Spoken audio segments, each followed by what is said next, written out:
할렐루야. 반갑습니다. 우리 옆에 분들, 앞뒤 분들 인사해 보겠습니다. 잘 오셨습니다. 축복합니다. 네.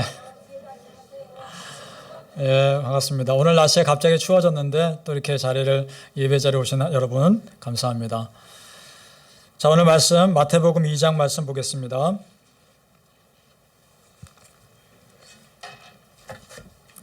신약성경 이쪽 2페이지 마태복음 2장 13절에서 15절 말씀 보겠습니다.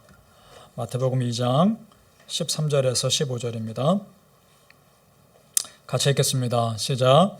그들이 떠난 후에 주의 사자가 요셉에게 현몽하여 이르되 헤롯이 아기를 찾아 죽이려 하니 일어나 아기와 그의 어머니를 데리고 애굽으로 피하여 내가 네게 이르기까지 거기 있으라 하시니 요셉이 일어나서 밤에 아기와 그의 어머니를 데리고 애굽으로 떠나가 헤롯이 죽기까지 거기 있었으니 이는 주께서 선지자를 통하여 말씀하신 바 애굽으로부터 내 아들을 불렀다 함을 이루려 하심이라.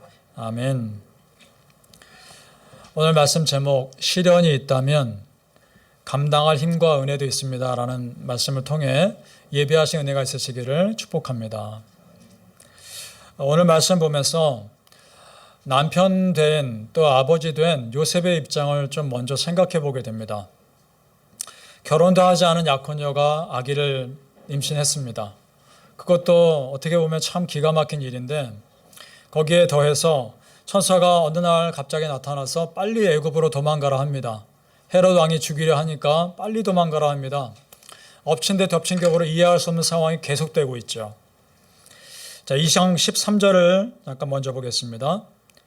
주의 사자가 요셉에게 현몽하여 가로되 꿈속에서 나타난 것이죠. 내가 네게 이르기까지 거기 있으라. 애굽으로 피해 거기 있으라. 이르기까지. 물론 우리가 나중에 다 읽어봤으면 헤롯 왕이 죽을 때까지입니다. 근데 여러분 그때가 언제일 줄 알고요. 그러니까 무작정 지금 떠나야 하는 겁니다. 이해할 수 없는 일들이죠. 자, 우리가 살면서 여러분 그런 적 있지 않으셨나요? 이해할 수 없는 상황으로 나를 몰아가시는 것 같다라는 생각이 들 때가 있지 않으십니까? 이상하다. 내가 특별히 잘못한 것도 없는 것 같은데 하나님이 내가 감당할 수 없는 상황으로 계속 몰고 가시는 것 같다. 이런 생각이 들 때가 있을 겁니다. 그때 여러분 꼭 기억해야 할 것이 있습니다. 무엇이냐? 하나님의 긴 시간 속에요. 우리는 한 부분을 살고 있다는 겁니다. 하나님의 시간은 1000년도 아니고 2000년도 아닙니다. 영원입니다. 그 영원 속에 우리는 기껏해야 100년을 감당하고 있다는 겁니다. 자, 그렇다면 전체를 바라보고 계신 하나님께서 내 삶에 내가 이해할 수 없는 어떤 것을 허락하셨다면 그것은 나에게 필요하기 때문인 것입니다. 이해할 수는 없지만 지금 그때의 상황에서 나는 이해하지 못하지만 하나님은 아시겠죠. 나중에 우리는 돌아보면 그때가 그 이유가 무엇이었는지는 알게 되지만 그거를 내 믿음으로 받아들이기까지 참 많은 시간이 필요합니다. 많은 기도가 필요하고요. 우리 이 좋은 예가 이런 상황의 좋은 예가 예수님이 아닐까 이런 생각도 해봅니다. 예수님 보면서 이런 질문이 듭니다. 왜 꼭 인간의 몸을 입고 오셔야 했을까? 사람의 몸으로 아기로 태어나셨죠. 어른이 되기까지 30년이나 시간이 필요했죠. 왜 이런 번거로운 과정을 거치셔야 했을까? 이런 생각이 듭니다. 만약에요, 하늘에서 직접 내려오셨다면 사람들이 그걸 보고서 와, 메시아구나 하면서 더 쉽게 따르지 않았을까? 이런 생각도 해봅니다. 그런데 그렇게 안 하셨습니다. 왜 그랬을까요? 하나님의 영적인 룰을 따르기 위해서입니다. 죄를 해결하기 위한 하나님의 룰이 따로 있었기 때문입니다. 그럼 그 룰이 무엇인가? 누군가 흠없는 제물이 사람의 죄를 대신해서 대신 죽어야 하는 그것인데 그 흠없는 사람이 누굴까요? 예수님밖에 없는 겁니다. 그래서 예수님 탄생은요, 인류 역사에서 굉장히 중요한 터닝포인트입니다. BC와 AD를 구분하는 기준이고요. 구약과 신약을 구분하는 포인트입니다. 자, 그러한 하나님의 긴 구원의 플랜 속에 영적인 터닝포인트가 예수님의 탄생인데 그때 쓰임받은 가정이 바로 요셉 가정입니다. 요셉, 마리아 입장에서 이해할 수 없죠. 받아들이기 힘들죠. 하지만 구원에서는 반드시 필요한 순간이었던 겁니다. 자, 여러분, 내가 분명 하나님 믿는 믿음 생활 열심히 살고 있는 것 같은데 뭔가 일이 안 되고 뭔가 막히고 뭔가 내가 원치 않는 길로 나를 몰고 가시는 것 같을 때 그때 이렇게 기도하시기 바랍니다. 하나님, 지금 이 상황을 통해서 나에게 원하시는 것이 무엇입니까? 무엇을 하길 원하십니까? 아니면 하나님, 제가 어떻게 하길 원하십니까? 또는 하나님, 지금 이 상황에서 하나님이 저를 향한 뜻이 무엇입니까? 말씀해 주십시오. 이렇게 기도해야 되는 이유는 그것을 감당할 힘을 주실 분이 하나님이시기도 하고 그와 못지않은 은혜를 준비하고 계시기 때문일 것을 우리는 믿기 때문입니다. 그 감당하기 어려운 시련 못지않은 은혜를 하나님 준비하고 계시기 때문입니다. 그걸 찾는 것이 은혜입니다. 그런 의미에서 보면 어떤 일이 잘 안 풀리는 상황이 꼭 나쁜 것만은 아닌 것 같습니다. 왜냐하면 새로운 은혜를 준비하기 위한 과정일 수 있기 때문입니다. 믿으십니까? 우린 그걸 믿습니다. 바라기는 내 뜻대로 되지 않은 상황에서 여러분 낙심하지 마시고 오히려 새로운 소망을 기대하며 기도하시길 예수님의 이름으로 축복합니다. 오늘 보면서 왜 하나님은 그 많은 다윗의 후손들 가운데 요셉을 선택하셨을까? 이런 질문도 듭니다. 참 요셉 스토리를 보면 질문이 많이 듭니다. 다윗의 후손이 그렇게 많았을 텐데 왜 요셉일까? 아기 예수님이 태어날 가정으로 왜 요셉과 마리아를 선택하셨을까? 그 힌트가 되는 구절이 1장 19절입니다. 보면 이렇게 되어 있습니다. 그의 남편 요셉은 어떤 사람이라? 의로운 사람이라. 자, 의롭다라는 말, 헬라어 단어에 포함된 뜻이 여러 가지가 있습니다. 어떤 것들이 있느냐? 의로운, 고든, 바른, 모범적인 이런 뜻이 있습니다. 그러니까 요셉은요, 성품 자체가 반듯한 사람입니다. 다른 사람 해코지 할 그런 성품도 아니고 차라리 내가 손해보면 손해봤지 다른 사람 힘들게 하는 그런 스타일은 아닌 거라는 얘기죠.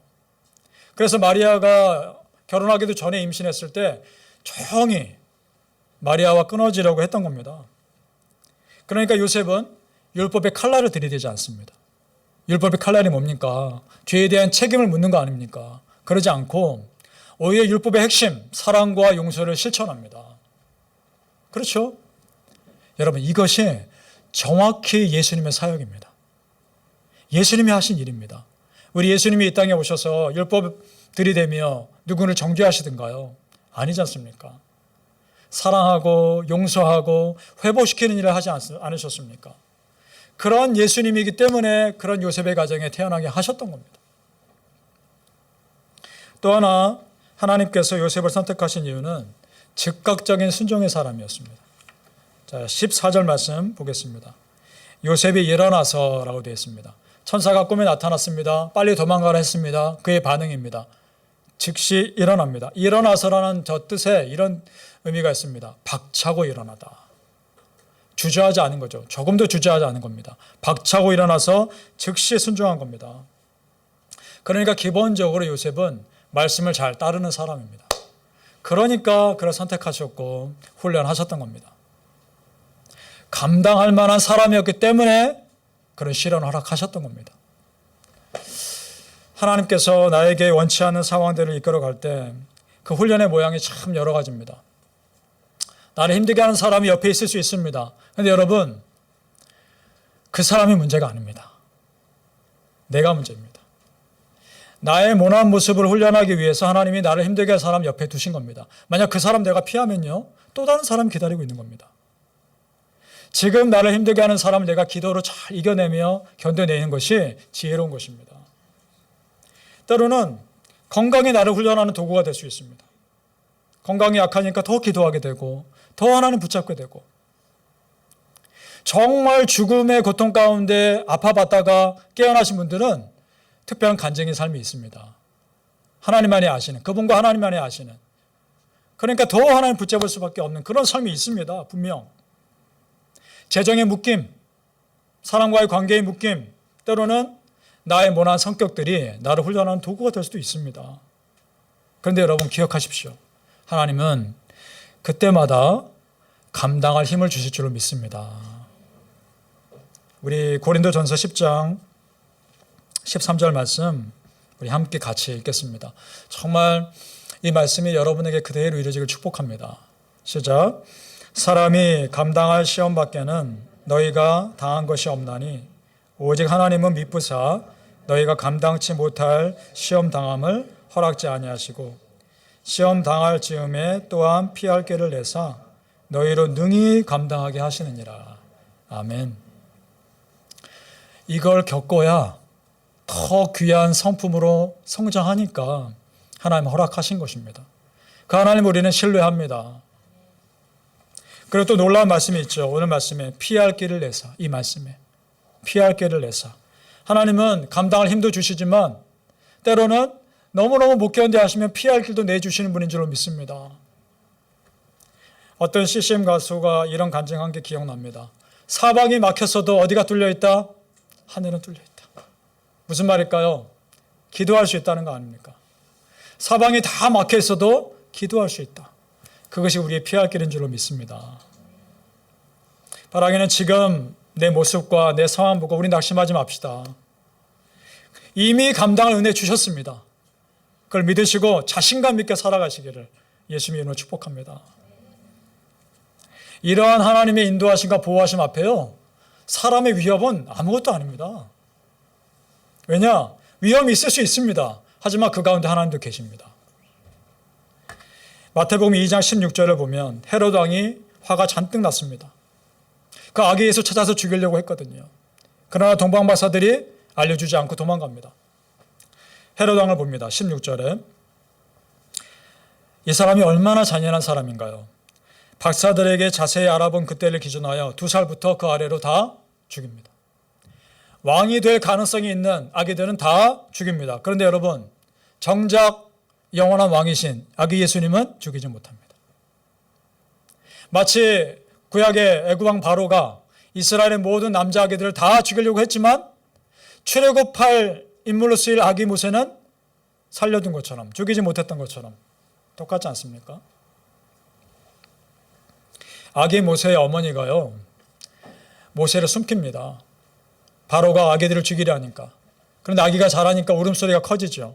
도저히 숨길 수가 없는 만큼 자란 겁니다. 상자를 만듭니다. 상자에 역청을 바르고 물이 새지 않게 하고 그 아기를 잘 싸서 상자에 담습니다. 그리고 나일강에 띄웁니다.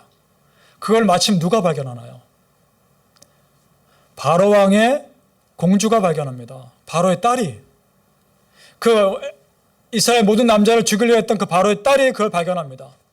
그리고 자기 양자로 삼고 키웁니다. 참 아이러니 아닙니까? 이스라엘의 모든 남자애들을 다 죽이려 했던 그 바로 왕 궁전에서 이스라엘을 출애굽시킬 인물이 자라고 있었던 겁니다. 하나님의 역전의 역사는 참 놀랐습니다. 예수님 죽이지도 못했죠. 모세를 죽이지도 못했죠. 무엇을 말해주나요? 하나님은요, 아무리 어려운 상황에서도 여러분이 버틸 수 있는 한 줄기 소망은 반드시 남겨주는 분인 줄로 믿습니다. 그래서 우리가 아주 엎드러지지 않는 겁니다. 넘어질 수 있습니다. 그러나 아주 망하지 않는 것입니다. 시편 37편 말씀 보겠습니다. 그는 넘어지나 아주 엎드러지지 아니함은 여호와께서 그의 손으로 붙드심이로다. 넘어질 수 있습니다. 실패할 수 있습니다. 내가 원치 않는 내 모습을 내가 발견할 수 있습니다. 그런데 여러분, 기억하십시오. 하나님께서 그 상황 가운데 남겨두신 소망으로 여러분을 붙들고 계심을 믿으십시오. 우리 삶도 마찬가지입니다. 고민거리가 있죠. 왜 없습니까? 하지만 그래도 소망의 이유가 하나씩은 있지 않습니까? 나를 힘들게 하는 상황이 있지만 그래도 내가 매일매일 힘든 게 아니라 어느 날은 웃을 수 있지 않습니까? 그러나 하나님께서 일어서 소망 이미 남겨두신 겁니다. 그것을 찾는 것이 은혜입니다. 기도하는 사람은 그것이 보이리라 믿습니다. 바라기는 여러분 삶에 하나님께서 이미 남겨두신 소망, 그것을 발견하신 은혜가 있기를 예수님 이름으로 축복합니다. 오늘 제목은 시련이 있다면 그것을 감당할 힘과 은혜도 있습니다. 인데 다른 말로 하면 이런 말일 수도 있겠습니다. 이미 내 삶에 심어 놓으신 하나님의 소망도 있습니다. 그렇습니다. 우리가 살아야 하니까요. 먹고 살아야 하니까 억지로 감당해야 될 일들이 있습니다. 그런데 여러분, 돌아보면 그 시련을 소망으로 하나님 바꾸지 않으셨습니까? 하나님은 내 삶의 소망의 씨앗을 조금씩 심고 계셨던 겁니다. 요셉이 억지로라도 감당해야 될 상황이죠. 세상 눈으로 보면 분명 요셉에겐 시련입니다. 그런데 믿음의 눈으로 보면 구원의 소망입니다. 그림을 보여주시면 감사하겠습니다. 이집트 카이로에 우리 성지순례 가보면요. 이집트 카이로에 아기 예수 피난교회가 있습니다. 예수님이 요셉과 마리아와 함께 피난 갔던 곳에 세워진 교회입니다. 저 교회는 대로변에 있지도 않습니다. 골목으로 한참 들어가야 되고요. 더군다나 지하로 내려가야 됩니다. 동굴 같은 곳입니다. 아마도 사람들 눈에 피해야 되니까 저런 곳에 숨지 않았을까 생각을 해봅니다. 그 다음 그림이요. 저 안에 보면 저렇게 꾸며놨는데 등이 켜 있습니다. 그래도 어둡습니다. 저때 저곳에 가면서 이런 생각이 들었습니다. 요셉의 마음이 어땠을까? 저기 숨어 있으면서 가장으로서 어떻게 먹고 살아야 하나? 언제 다시 돌아갈 수 있을까? 얼마나 불안했을까? 그런 생각이 들었습니다. 이 모든 과정, 여러분 어떨까요? 요셉에겐 정말 어려운 순간이었겠죠. 정말 힘든 순간이었을 겁니다. 그런데 여러분, 하나님의 구원의 플랜 속에 봤을 때는 어떤 겁니까? 아기 메시아를 보호하는 시간들이었을 거 아닙니까? 요셉에게 너무나 힘들었겠지만 하나님의 영적인 세계에서 보면 그 순간은 요셉이라고 한 사람이 아기 예수를 보호하는 순간이었던 겁니다. 놀라운 일이죠. 우리의 삶에 이해할 수 없는 순간을 여러분 잘 감당하면 그것이 나중에 돌아봤을 때 하나님의 영적인 축복을 누리는 순간이었다 고백하리라 믿습니다. 신약에 비슷한 사건이 등장합니다. 구레네 사람 시몬. 자, 마가복음 15장에 보니까 이런 말씀이 있습니다. 마침 알렉산더와 루포의 아버지인 구레네 사람 시몬이 시골로부터 와서 지나는데 그들이 그를 억지로 같이 가게 하여 예수의 십자가를 지우고 라고 되어 있습니다. 예수님이 골고다 언덕을 십자가 지고 가시는데 너무 힘든 겁니다. 쓰러지고 또 쓰러지고 도저히 못 지는 거 보니까 로마 군병들이 지나가던 시몬을 나오라 합니다. 그 당시 로마 군인들에겐 그런 권한이 있었던 것 같습니다. 어떤 사람을 어느 정도까지 일을 시킬 수 있는. 그래서 시몬을 끄집어냅니다. 당신 십자가 지라고. 자, 시몬의 입장에서 한번 생각해 보죠. 왜 하필 난가? 왜 나여야 되지? 이런 생각 되지 않았을까요? 그리고 예수님의 십자가를 지면서 그 피가 그 깨끗한 옷에 묻을 수도 있었겠죠. 그것을 억지로 감당했을 겁니다. 그러나 그 순간 그는 영광스러운 순간에 참여한 겁니다. 그리고 그 가정을 하나님 어떻게 축복하셨는지 보십시오. 자, 지금 누구의 아버지라고 되어 있나요? 루포의 아버지라고 되어 있지 않습니까? 로마서 말씀 봅니다. 주 안에서 택하심을 입은 루포와 그의 어머니에게 문안하라. 같은 사람입니다. 자, 여러분, 그러면 이 루포가 누구의 아들인 거죠? 아까 그 십자가를 억지로 졌던 구레네 시몬의 아들이고 이 어머니는요, 루포의 어머니는 시몬의 아내겠죠. 이 바울 사도가 지금 로마서에서 바울 사도가 그 어머니에게 하는 말, 그의 어머니는 곧 내 어머니니라 라고 말할 정도로 믿음의 사람이었던 겁니다. 그 초대교회에서 존경받는 믿음의 여인이었던 겁니다. 자, 시몬은 억지로 십자가를 졌지만 그 가정에 하나님께서 믿음의 가정이 될 수 있는 은혜를 나중에는 허락하셨던 것이죠. 놀랍지 않습니까? 요셉도 마찬가지입니다. 억지로 감당했을 겁니다. 하지만 마리아가 아니었다면 아기 예수님 낳지도 않았을 것이고 그렇다면 우리는 요셉이 누군지도 몰랐겠죠. 그러나 이걸 묵묵히 감당했을 때 영광스러운 순간을 감당하고 있는 겁니다. 억지로 감당하나 그것조차 은혜 되게 하실 하나님을 찬양합니다. 여러분 삶에 그런 일이 분명히 있을 겁니다. 때로는 여러분이 원치 않는 일을 감당해야 될 때가 분명히 있습니다. 그러나 시련을 소망되게 하신 하나님의 은혜를 기대하며 끝까지 감당할 수 있기를 축복합니다. 우리 크리스천에게 어려움은 전환점이 될 수 있습니다.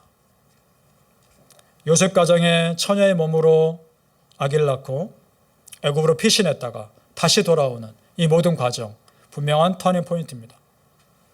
물론 힘들었을 겁니다.